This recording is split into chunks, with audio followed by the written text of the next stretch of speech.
Let's go live to Greg Sheridan, foreign editor at The Australian. Greg, this situation in Lebanon on the border with Israel, it continues to escalate. It's the deadliest day in that conflict since 2006, Greg.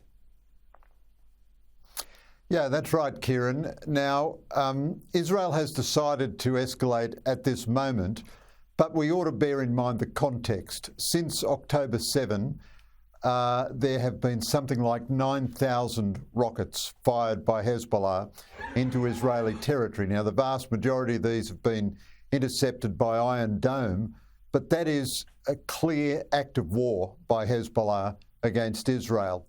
Not only that, Hezbollah is occupying southern Lebanon in violation of previous international agreements.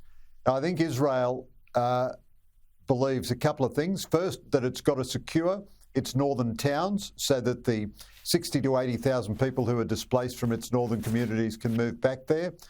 Those communities can cope with some rocket fire. They can't cope with the threat of October 7 attacks. So I think Israel is trying to do a couple of things. It's trying to degrade Hezbollah. It's trying to convince other Lebanese to put pressure on Hezbollah to stand down. And it's trying to get Hezbollah to at least come to back to the de facto truce that often leads to years of relative stability on the Israel-Lebanon border. I was interested to read in your piece today as well, and totally agreed with this point you made about many in Lebanon really have been frustrated, disagree with, in simple terms, can't stand the approach of Hezbollah and haven't done for decades, Greg. That's right. There have been times when Lebanon and Israel have been good friends and indeed close allies. They're both, I've got 1 million Lebanese Australian friends. We've benefited from Lebanese immigration to Australia so much. Both Lebanon and Israel are cradles of civilization, really. There is no quarrel between Lebanon and Israel. Hezbollah is a fundamentalist, extremist, fanatical Shiite terrorist group, proscribed under Australian law as a terrorist, an outlawed terrorist organisation. Its core ideology involves a hatred of the West, a hatred of Jews, a hatred of Israel, a determination to wipe Israel off the map. It's funded and controlled by Iran. So its actions have nothing to do with Lebanese welfare whatsoever. Now, all of those peaceful Lebanese, Muslim, Christians, Druze, who used to have a wonderful, wonderful country in Lebanon. Beirut was the Paris of the East. Intelligent, vibrant, fabulous place. They don't want to be in a war with Israel caused by fundamentalist, extremist militia loyal to Iran. But Hezbollah gets so much money from Iran and is so ruthless, it's become the dominant force in Lebanese politics. And so much now depends on what Iran decides, because it is a proxy. And I wonder, do they make the judgment? I mean, it's hard to put your head in the minds of the regime in Tehran, but do they want to lose the buffer that they've got there on the border with Israel?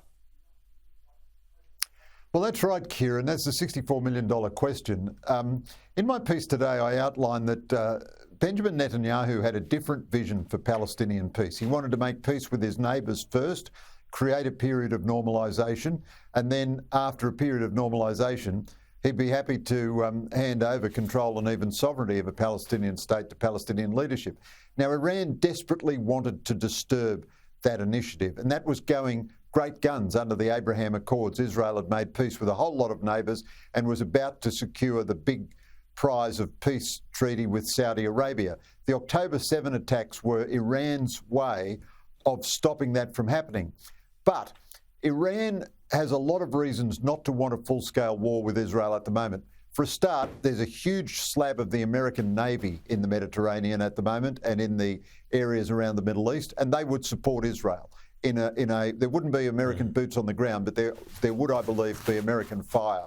So Iran would be savagely outgunned, and Israel would certainly take the opportunity to bomb the blazes out of Iran's nuclear program.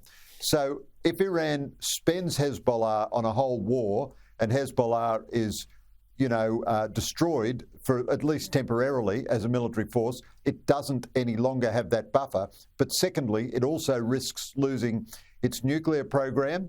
And also the Iranian people are very unhappy with their government because it delivers such a miserable quality of life, such terrible economic outcomes.